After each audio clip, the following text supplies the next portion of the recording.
Greenland విషయంలో Trump ఆచితూచి అడుగులు వేస్తున్నారు. దాని స్వాధీనానికి బలప్రయోగం చేయబోనని దావోస్ వేదికగా చెప్పిన ట్రంప్ తాజాగా సుంకాల విషయంలో వెనక్కి తగ్గారు. నాటో సెక్రటరీ జనరల్ మార్క్ రెట్టేతో ద్వైపాక్షిక సమావేశం తర్వాత ట్రంప్ ఈ కీలక నిర్ణయం తీసుకున్నారు. గ్రీన్లాండ్ విషయంలో తమకు మద్దతు తెలపని EU దేశాలపై అదనపు సుంకాలు విధిస్తానని గతంలో ట్రంప్ బెదిరింపులకు పాల్పడ్డారు. దీన్ని వెనక్కి తీసుకుంటున్నట్లు తాజాగా తన సొంత ట్రూత్ సోషల్ వేదికగా పోస్ట్ పెట్టారు.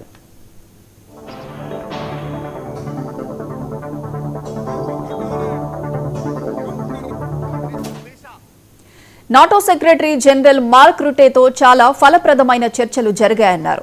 గ్రీన్లాండ్, ఆర్కిటిక్ ప్రాంత భవిష్యత్ ఒప్పందానికి ఓ ఫ్రేమ్ వర్క్ రూపొందించామని, ఇది కార్యరూపం దాల్చితే అమెరికాతో పాటు నాటో మిత్ర దేశాలకు కూడా ప్రయోజనకరంగా ఉంటుందని చెప్పారు.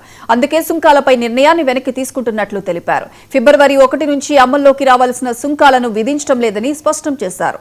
గ్రీన్లాండ్ కు సంబంధించిన గోల్డెన్ డోమ్ నిర్మాణం పైన చర్చలు కొనసాగుతున్నాయని పేర్కొన్నారు.